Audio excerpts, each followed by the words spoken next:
Saludos, amigos y amigas de La Respuesta. Bueno, estamos ya propiamente a mediados de noviembre. Estamos cumpliendo 9 meses de arresto domiciliario, de cuarentena, por obra de la pandemia, del virus, del coronavirus, el llamado COVID-19, que lo ha hecho en forma implacable con la mayor parte del mundo. Estamos en lo que yo llamo un rosario de desgracias nacionales en la salud, en la economía, como ha ocurrido en todas partes, y en todas esas calamidades que a partir de octubre del año 19 comenzaron a producirse cuando se forzó el resultado electoral interno de unas elecciones primarias y se hizo el Poder Ejecutivo cargo de la Junta Central Electoral. Ya venía ejerciéndolo a través de la provisión de recursos y los mecanismos odiosos que siempre tiene la tentación el Ejecutivo de utilizar para doblegar a ese organismo tan importante, que precisamente en estos días se acaba de hacer su renovación. Yo he pensado que la designación del magistrado Román Jáquez era un acto de justicia,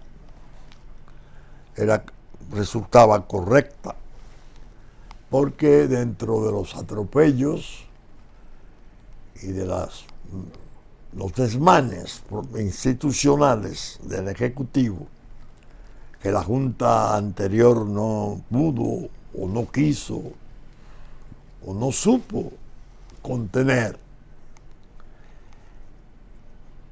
el presidente del Tribunal Electoral Superior Electoral, Román Jáquez, fue objeto de persecución, no hay duda, de desconsideración. Se le hicieron algunos gestos hostiles desde el gobierno y él respondió con mucha dignidad. Era una manera del ámbito electoral, en el Tribunal Superior Electoral, de darle una respuesta, crear la excepción de resistencia del ámbito electoral a la incursión agresiva y perversa del Ejecutivo. Lo cierto es que hemos llegado, como decía, a casi 9 meses, y es evidente que la necesidad imperiosa de tratar de proteger lo más que se pueda la salud del pueblo ha obligado al gobierno a extender algunas de las restricciones que la cuarentena implica. El toque de queda, el presidente Abinader lo acaba de prolongar hasta 1 de diciembre. En Europa lo que está sucediendo puede servirnos de espejo para tomar medidas aún más drásticas, porque la segunda ola que en Europa está azotando, ya hay la convicción, y así lo han revelado las fuentes responsables, de que está produciendo más daño que la entrada misma de la pandemia en marzo. Lo de Bélgica que estuve leyendo es aterrador. Todos los hospitales belgas están colmados, no hay salas de cuidado intensivo. Alemania ha tenido que facilitarle algunos hospitales para pacientes alternativos a fin de dejar para atender a la gente del virus. Holanda por igual, España muy crispada, con muchas dificultades, tanto en salud como en economía. Se desparramó, se desplomó el turismo y la economía española se ha estremecido en una forma peligrosa. Y hasta aparecen signos preocupantes de descomposición institucional que en España resultan muy preocupantes siempre que se atiendan a sus antecedentes. Hay dificultades graves en curso. Dios ha de querer que la paz no se turbe y que España pase a ser noticia mundial en la medida que lo ha sido la pandemia y en la medida que lo han sido las elecciones de Estados Unidos de Norteamérica. Yo estoy realmente muy conforme, muy satisfecho con la innovación que quise introducir de vincular, matrimoniar el programa La Respuesta con el blog La Pregunta de miércoles. He estado examinando documentos y haciendo comparaciones y la verdad que siento satisfacción porque lo que pensé que era viable y posible se ha dado. No queda uno nunca satisfecho, contento con lo que ha podido decir en una hora, pero lo escribe el miércoles y viceversa. No pudo escribir el miércoles por falta de espacio y lo amplía en la respuesta. Ha sido excelente el diseño que yo llamo. Un rosario de desgracias nacionales envuelto en una tragedia mundial. Es la definición del conjunto de crisis. Lo que yo llamo en una de mis preguntas, en la última, crisis en gavilla. Hay una gavilla de crisis, ya con jefes poderosos como la pandemia y la geopolítica, porque hemos estado muy atentos a las elecciones norteamericanas, al grado de que la última pregunta la titulé Elecciones enigmáticas, la penúltima, porque realmente ha sido una experiencia que ha sobrecogido al mundo. Y yo soy de la convicción que nosotros los dominicanos debemos de fijarnos mucho en todos los componentes de crisis que tiene ese conjunto de la situación mundial. Es decir, para nosotros lo que ocurre en Estados Unidos hoy más que nunca resulta crucial saberlo. Esa es una recomendación que yo les hago. Por desgracia, no son elecciones convencionales, como expliqué. No son elecciones convencionales porque la lucha trabada entre Donald Trump y Joe Biden va más allá de ellos. Uno con 74 años, otro con 78. Es una lucha entre el globalismo, todos los dueños, la pequeñísima minoría del mundo, dueña del mundo, de los capitales del mundo, Davos, así le llamamos para definirla mejor, porque es donde se reúnen en Suiza a deliberar como un consejo de administración de la tierra, ¿Cómo va la finca? ¿Cómo va la empresa? Trump, en el fondo, no es Trump. Trump es la Norteamérica profunda. Esa parte de la población norteamericana que se mantuvo por décadas, distante, un tanto indiferente a la cuestión política eleccionaria. La tensión era muy alta, las minorías crecían, tanto la afroamericana como la latina han crecido en una forma sorprendente.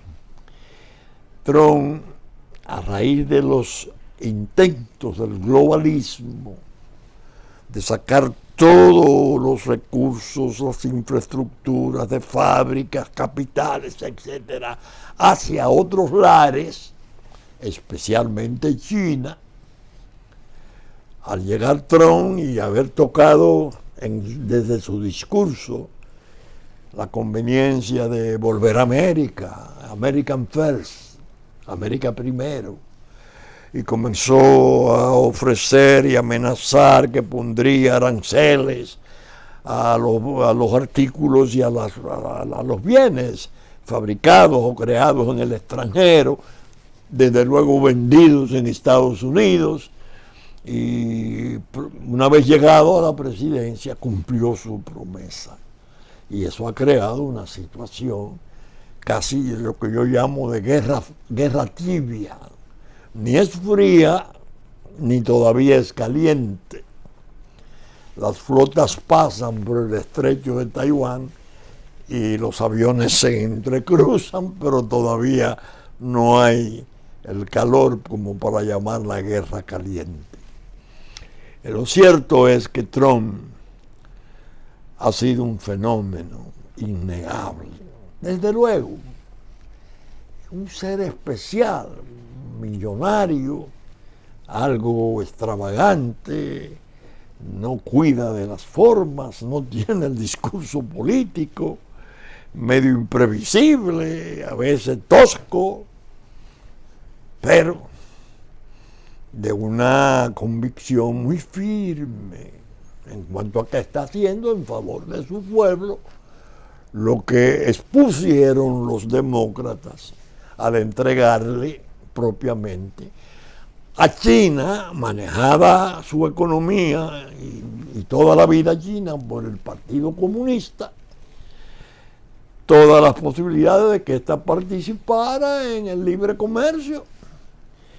Y las fábricas corrieron para allá, en obreros disciplinados, obedientes, entrenados y controlados por la ideología. El globalismo, que no tiene patria, que lo que entiende es que eso de las fronteras y de la independencia de los estados, eso es un mito. Estaba fascinado. Pero Estados Unidos estaba entrando en un proceso de decadencia peligrosa. Trump entra, se vio el resultado de su política en lo económico. El desempleo creo que llegó a tener apenas un 4%. Pero lo tuvo que hacer guerreando. Y la verdad que un personaje, muchas veces, mi hijo Juárez, que lo sigue con fervor, me dice: papá, este es un peleador callejero, este es un hombre de litigio, tiene 50 litigios. Ese hombre no se va a entregar ni se va a dejar vencer así por así. Lo cierto es que tuvo que hacerlo bajo asedio. Primero lo acusaron de que tenía acuerdo con Putin, que era Rusia la que había determinado los resultados de las elecciones del 16, todas las locuras inimaginables. Bueno, lo llevaron al borde del impeachment. Y todo se desvaneció. Resultó un desastre. Porque comenzaron a aparecer lo que nosotros llamamos los macos. Y sucede que gente del FBI, gente de la CIA, de la administración anterior, habían participado en maniobras deleznables, peligrosas con Irán, y habían hecho operaciones muy turbias. Incluso al propio vicepresidente de entonces, Joe Biden, lo localizaron, y a su hijo en Ucrania, haciendo negocios, porque en una oportunidad querían que le cambiaran a un procurador en Ucrania, porque ese procurador era implacable y estaba persiguiendo a una compañía que ellos querían proteger. Y el hijo va en misión y le dice al presidente de Ucrania, le vamos a retener el préstamo creo que era un préstamo de 3.000 o 30.000 millones de dólares. Y el presidente de Ucrania le dice, no, el presidente Obama no, porque yo no quise, ese procurador no va a cambiar su idea de un préstamo a nosotros. No, llámelo, decía el hijo de Biden, como quien dice, llámelo para que le diga lo que él cree. Una coordinación sórdida, terrible, algo que repugna comentar. El caso es que al pasar a las elecciones del 20, bueno, el aparato de comunicación social y la prensa mundial y todos los medios inimaginables, incluyendo las redes, dos plataformas esenciales de las redes, Facebook y Twitter, cayeron en abrumar a la humanidad del triunfo, del éxito de Joe Biden, que Trump era arrojado del poder. Bueno, aquí han aparecido voces ridículas. Bye, señor Trump, ya no habrá carta de Pompeo y esas llamadas. Una serie de ridiculeces. Bueno, Trump desde el principio dijo, cuando comenzaron a organizar el proceso, las autoridades electorales, ese voto por correo no es seguro, se va a prestar al fraude. Lo dijo hace meses. Ellos tienen un mecanismo del voto anticipado que tiene muchos años y es aprobado. Le permite a sus votantes, si tienen ese día de las elecciones algún tipo de compromiso o viaje, etcétera, de hacer la votación anticipada. Es una cosa.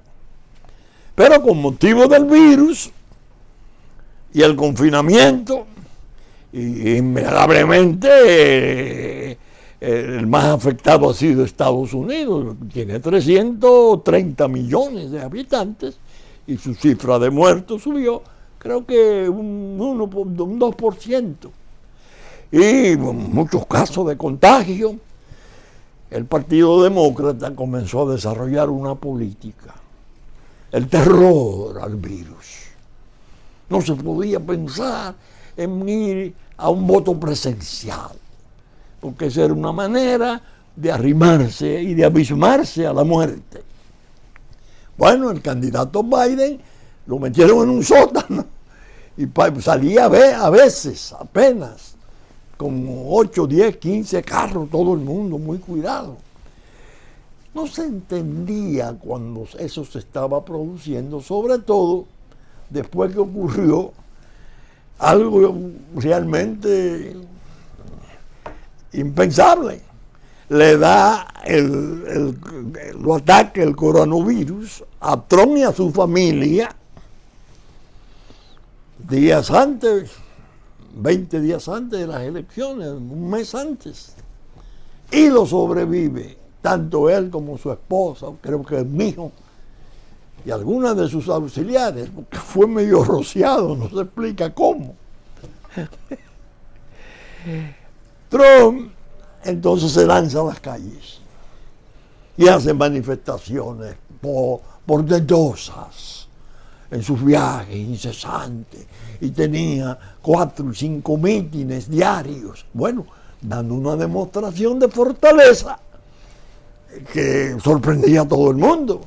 Este hombre acaba de salir del COVID y entonces viene aquí y vio y estaba en Carolina del Norte y a mediodía estaba en Georgia y bueno, eran 4 y 5 vuelos diarios para mítines gigantescos.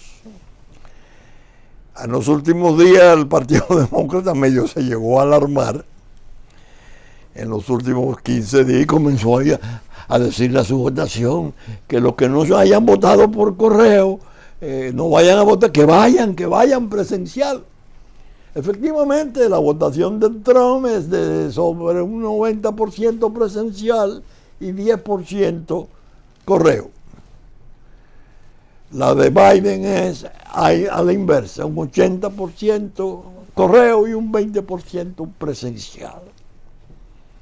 El correo, ahí estaba dormido, así. Parece que ahí estaba el fraude. Lo había advertido Trump, pero lo ahogaron. Bueno, ahora vi que hasta el Santo Padre, el Papa, reconoce a Biden, todo el mundo, bueno, excepto los chinos, porque los chinos no se van a felicitar a sí mismos. Ese es el candidato de su agrado, porque tiene relaciones el hijo, negocios con chinos importantes. Bueno, y aquí además trae una fórmula que la segunda, la vicepresidenta, una importante senadora, parece que el esposo abogado tiene algún vínculo con intereses chinos. Es decir, que los chinos no van a rebelarse. Los chinos son muy astutos y muy pacientes. Ahora habían dicho, primero alertando a sus soldados para la guerra. Prepárense para la guerra. Después, no nos van a torcer. La China no la vence nadie. Y ahora dice, le ganamos a las democracias en el manejo del COVID. Claro, lo que yo llamo la ilesa oriundez del COVID. El virus emigró, se fue de China, no se quiso quedar en China. Tal vez lo anticiparon y lo mandaron a los partos, a los persas, que son en gran modo un filamento importante de la historia del mundo, los persas, a Irán. El caso es que Oriente se sometió a su castigo, que sirvió de contexto y eje para esas elecciones.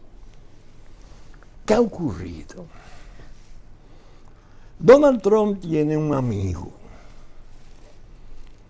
muy importante.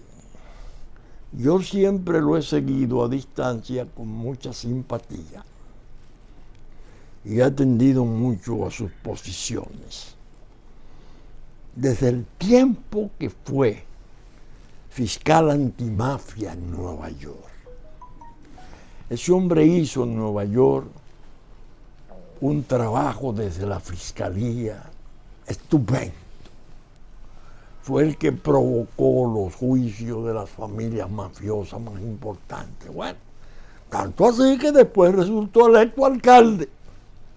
Incluso cuando el atentado terrorista de las Torres Gemelas, él era el alcalde. Y ahí se portó en una forma que el público americano, el pueblo americano lo reconoció. Rudy Giuliani, abogado. Ese amigo ha encabezado un proceso de preparación de las impugnaciones con 25 abogados más, donde yo me imagino, no lo sé, que debe de haber abogados de su afecto y conocimiento, y han formado una especie de grupo de SEALs, de jurídicos. Dios mío, lo que está apareciendo. Es para no creerlo. Donald Trump obtiene en estas elecciones del 20 10 millones de votos más que la del 16. América Profunda se levantó a votar. Donald Trump saca más votos que lo que sacara Obama en el 12. ¿Y qué fenómeno es este? Y de 140 millones de votantes saca 72.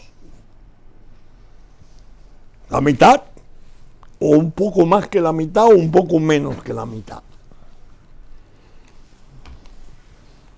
Dios mío, debió de inspirar respeto a una prensa que no tuviera el tipo de dependencia y complicidad con los poderes de la tierra, los dueños del mundo. Y haber dicho, como la prensa ha sido en ocasiones ya bastante remotas, un control social importante. ¡Ey, pero esperen! Este hombre no es lo que hemos venido diciendo. Este hombre tiene el apoyo de la mitad del electorado norteamericano. Vamos a oír sus razones. No. Si va a preparar las impugnaciones es porque está conspirando contra las instituciones. Es porque quiere arruinar la democracia norteamericana. Bueno, una cosa, lo demonizaron, lo satanizaron aún más.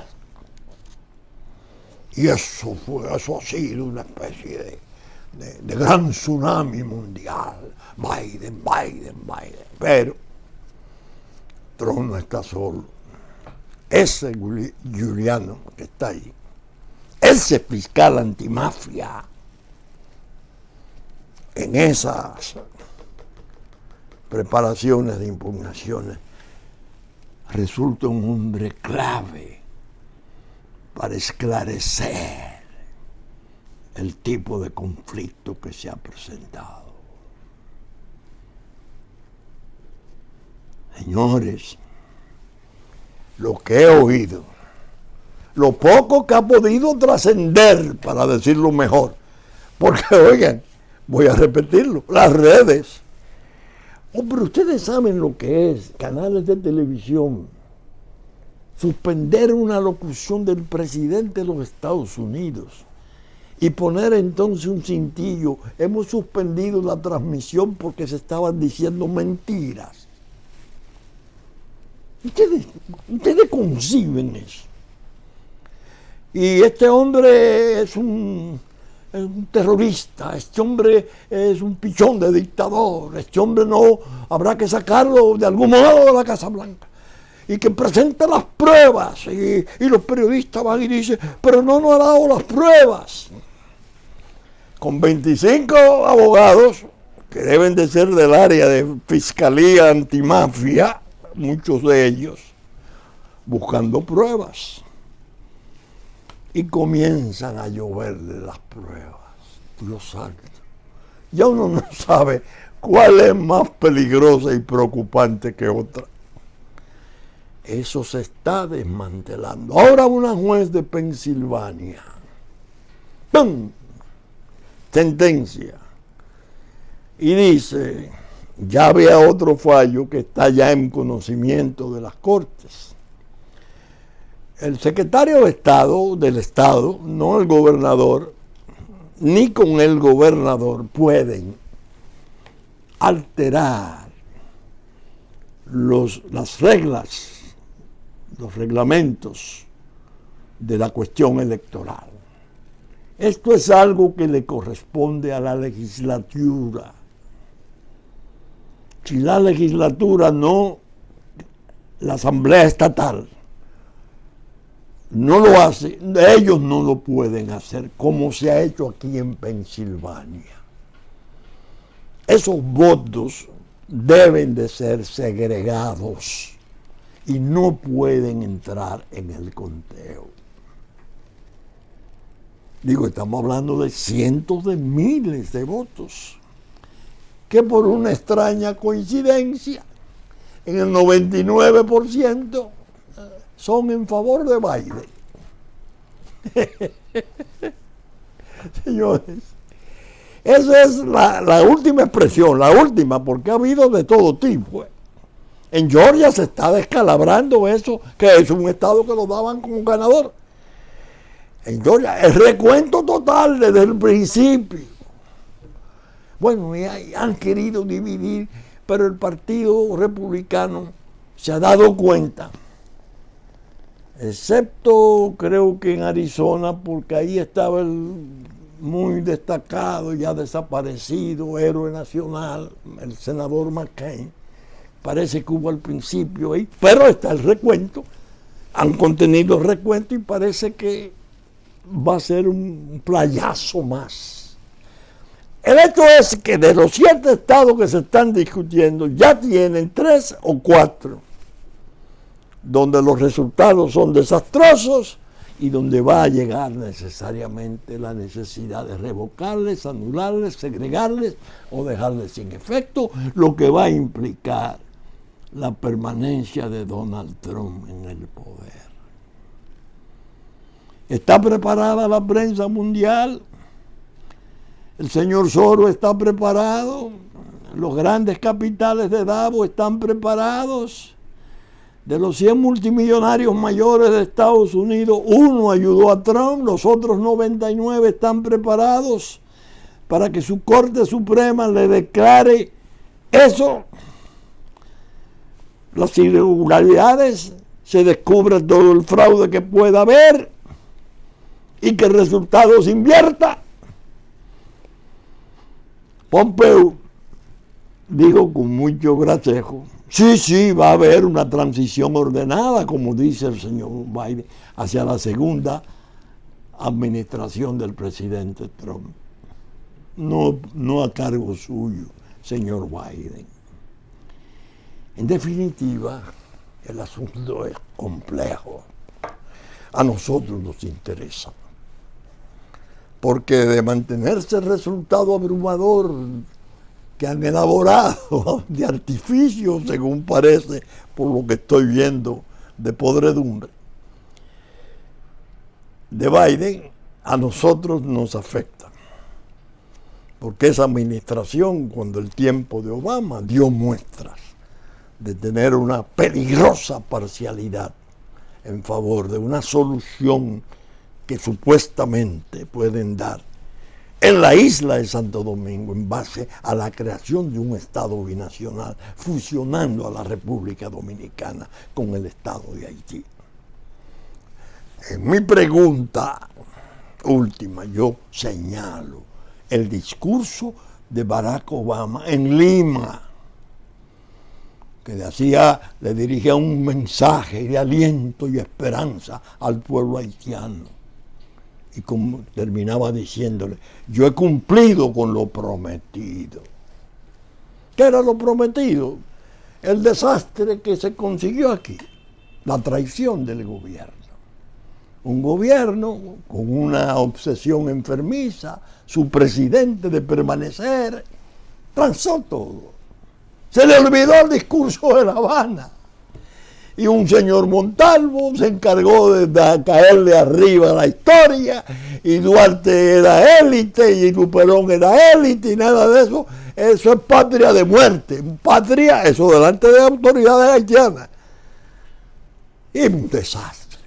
Y tomaron el fallo 168 y lo bloquearon, y dictaron una ley perversísima. Y falsificaron nacionalidad. Han hecho horrores contra la República. Pero en el plano internacional no fue menos. La campaña fue en Noruega, bueno, el apartheid del Caribe, el diario El País, un en su primera plana la isla de Santo Domingo con una esvástica, Vargas Llosa escribiendo, incluso pidiendo el relevo del cardenal. El cardenal López Rodríguez, fue horrible. Ustedes recuerdan ese esvástica. Eso puede venir. La Nación del Islam, el Caucus Negro, los grupos liberales. Naturalmente, dentro de los grupos liberales también están los intereses. La mina de oro de Haití es equivalente a la mina de oro nuestra de Restauración, que tiene propiamente las mismas posibilidades de Barrick Gold. ¿Quiénes son los concesionarios para explorar y explotar esa mina? Los Clinton. Por Dios. Entonces, por eso le digo, hay que analizar de conjunto todo. Yo al presidente Abinader vi cómo hizo el reconocimiento y lo lamenté. No porque fuera en inglés, debió ser en español, claro está, porque los presidentes deben de hablar en su idioma, sino porque la relación que hay entre él y Rudy Giuliani es una relación vieja de amistad. Tengo entendido que incluso la compañía de seguridad de Rudy Giuliani le dio servicio. ¿Qué le impedía al presidente Abinader asumir la posición de AMLO, Andrés Manuel López Obrador de México? Que se ha lucido.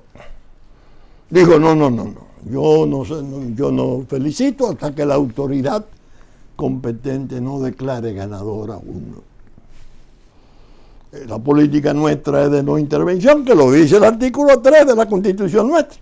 México no interviene en la... No se perdía nada.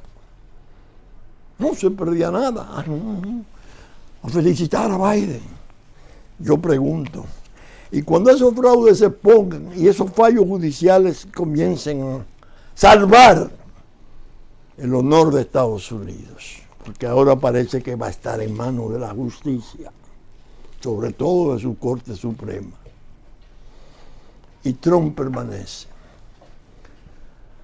¿Cómo vamos a hablar con el presidente Trump? Aquellos jefes de Estado que fueron tan oficiosos y complacientes para ponerlo de lado. No, hombre, no puede ser. Es insensato eso.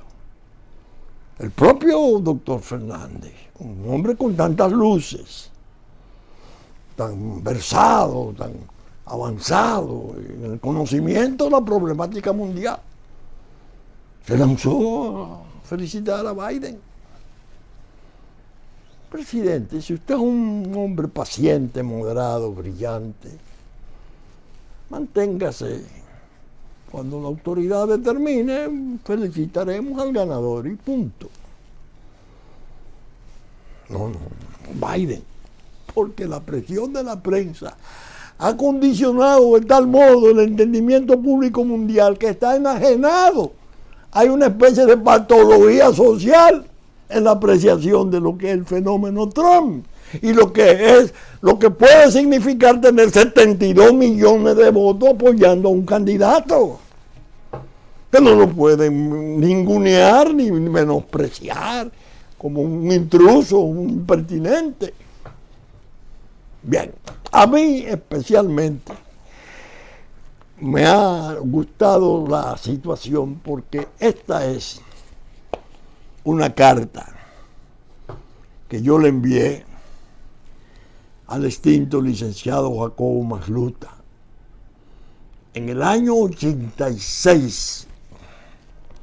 Carta de Vincho Castillo a Jacobo Masluta en ocasión de los recursos de impugnación interpuestos por el Partido Revolucionario Dominicano y la estructura en las elecciones generales de 1986 acerca de los conflictos electorales. Digo 86, 8 años después del 78. En el 78 me tocó a mí representar al Partido Reformista en sus impugnaciones. Oh, Dios mío. una satanización con los medios nuestros de entonces. Logró sorprender a la sociedad que yo era un impostor, que yo era un usurpador, que quién había sacado eso de impugnar, que eso era... Bueno, la propia conferencia del episcopado, que su cabeza, el cardenal López Rodríguez, encabezaba una comisión de asesores electorales que había designado Salvador Jorge Blanco, que en paz descanse, para vigilar el trabajo de la Junta. Ellos dijeron en su comunicación, el pueblo habló, hay que dejarse de esas añagazas, de impugnaciones innecesarias. Óigame, estaba condicionado. Por Dios, ahí se describe pormenorizadamente en el plano electoral lo que yo propuse. Al final, elecciones complementarias en 6 provincias. Trump tiene ahora la posibilidad de ganar con 7 provincias a revisar. 55 días de audiencia. El doctor Peña Gómez, que era un líder importantísimo y un orador de masa que levantaba multitudes, decía: una sola mesa que se someta a una nueva elección es una guerra civil. Vuelve la guerra civil. Y, bueno, yo concluyo, todo eso está descrito aquí.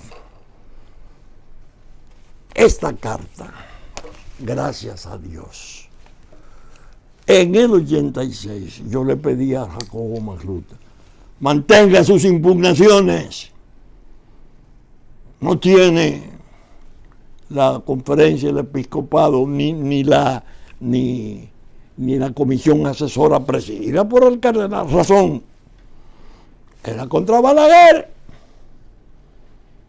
Entonces le proponí una fórmula al final para salir del conflicto y evitar que la paz se perdiera y que pudiera venir una guerra civil.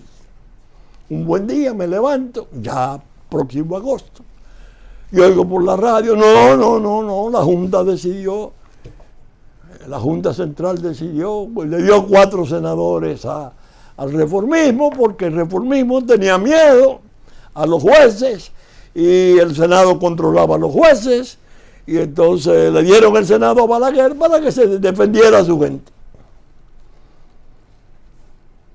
¿Y esto de dónde salió? El famoso fallo histórico, una aberración. Muy sencillo.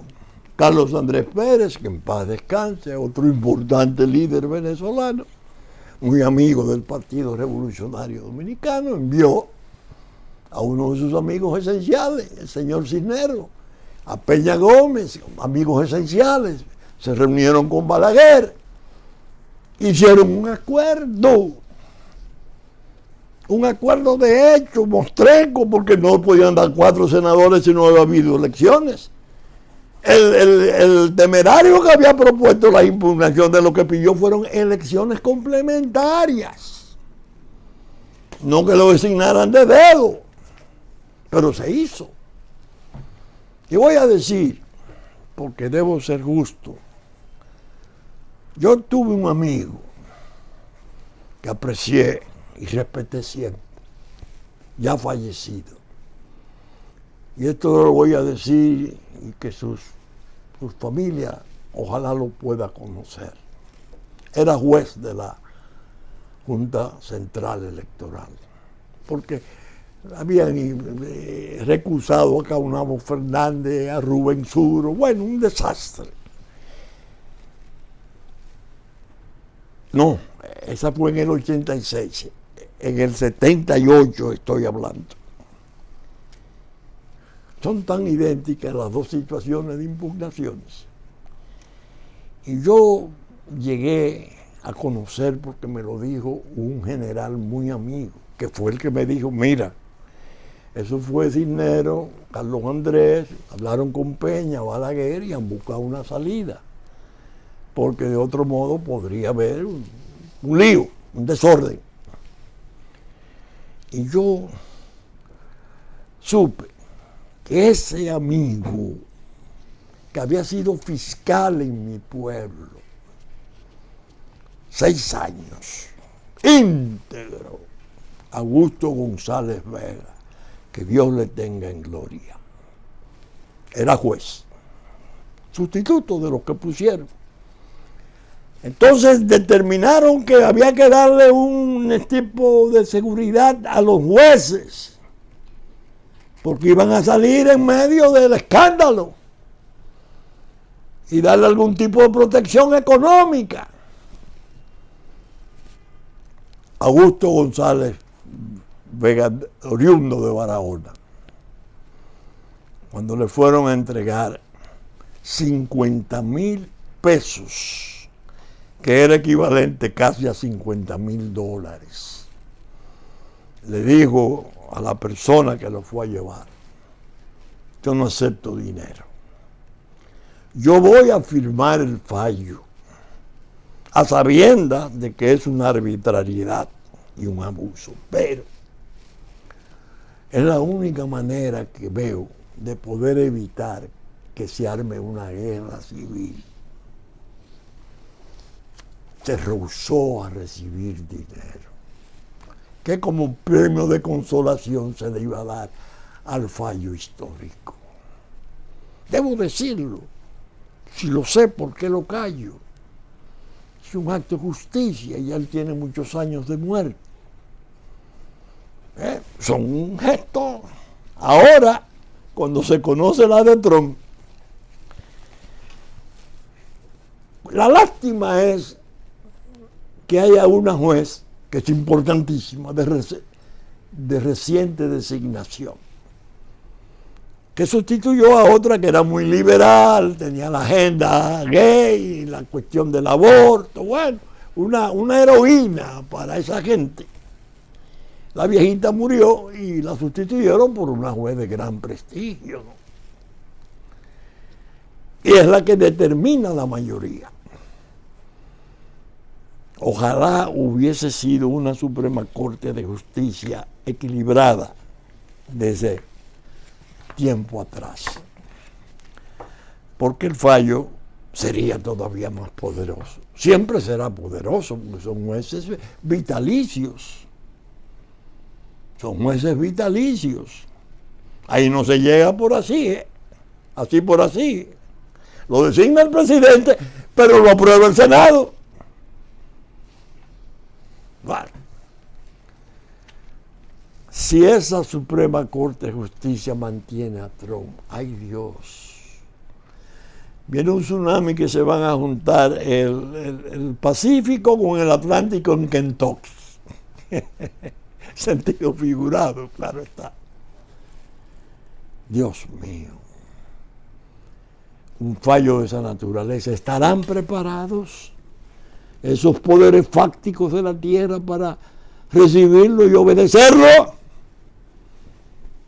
Dios quiera que así sea y que no recurran al otro método, que Estados Unidos tiene esa desgracia: 4 magnicidios de presidentes, creo que 4. El último, precisamente se designó una comisión y pusieron a presidirla al presidente Warren, que era de la Suprema Corte de Justicia. Preparó un informe, Oswald actuó solo, fue un lobo solitario. Y escribieron un libro, La muerte de un presidente. Bueno, yo lo leí y digo, bueno, Oswald mató a Kennedy porque era un radical, un lobo solitario, y lo mató. 50 años se decretaron de embargo de la clasificación de la noticia. Ahora se acaban de desclasificar y comienzan a aparecer. Ahora, ya habían aparecido hasta en el cine, con la famosa película aquella JFK, el fiscal de New Orleans, que no aceptó nunca el informe del presidente de la Suprema, Warren, buscándole autores intelectuales al magnicidio. que tenía escrita la orden ejecutiva para comenzar a desmantelar la guerra de Vietnam, que el establecimiento militar industrial tenía operaciones fabulosas de trillones de dólares y que eso no lo podía aprobar y que en el fondo estuvo debajo de la autoría intelectual. Que fueron los miembros de la brigada de Cochino, porque él paralizó la invasión final a Cuba después del primer ataque. Y bueno, ahora en Netflix están pasando hasta una película sobre eso. ¿Cuál era la otra? Que Fidel Castro. ¿Qué era Fidel Castro? Que Fidel Castro se asoció con la mafia para que la mafia proveyera el segundo tirador, que fueron 3 disparos. Bueno, están apareciendo unos datos increíbles, porque hay datos ahí que contradicen el informe de la comisión por cosas que dejó de investigar, y que entendió que en ese momento lo ideal fue Oswald y nadie más, para evitar más conflictos. Esa desgarradora tragedia de la muerte del presidente Kennedy. Es en situaciones parecidas que andamos. Si Trump es el beneficiario favorecido por una sentencia de la Corte Suprema y permanece, sus riesgos van a multiplicarse por 100 o por 1000. Porque el problema no es sencillo, es el globalismo, es el hecho de una China que ahora con ese tipo de posición, y una Europa que también dando algunos rasgos de decadencia, también estremecida con esa presencia, que no determinen después diabluras para su eliminación de algún otro modo. No, vamos a respetar lo que produzca como fallo la Corte Suprema de los Estados Unidos de Norteamérica. Como dijera el jurista Archibald Cox, uno de los fiscales especiales que se designaran en el caso Watergate, que ha resultado un juego de niños con la cuestión de Biden cuando se le compara. Usted, magistrado, que siempre fue un crítico del establishment y dijo que nunca sería capaz de hacer nada serio, ¿por qué usted acepta ese encargo de ser fiscal especial? Y él dijo, entre otras cosas, para probarlo, voy a probar si tenía razón o no. No se dio el impeachment de Nixon, tuvo que renunciar, enfermo, lo asediaron hasta llevarlo a la paranoia. Todo eso está en las preguntas que se están publicando con más detalles. Pero bien, hemos pasado la respuesta de hoy haciendo una evaluación general de la conflictividad del mundo y especialmente de la nuestra.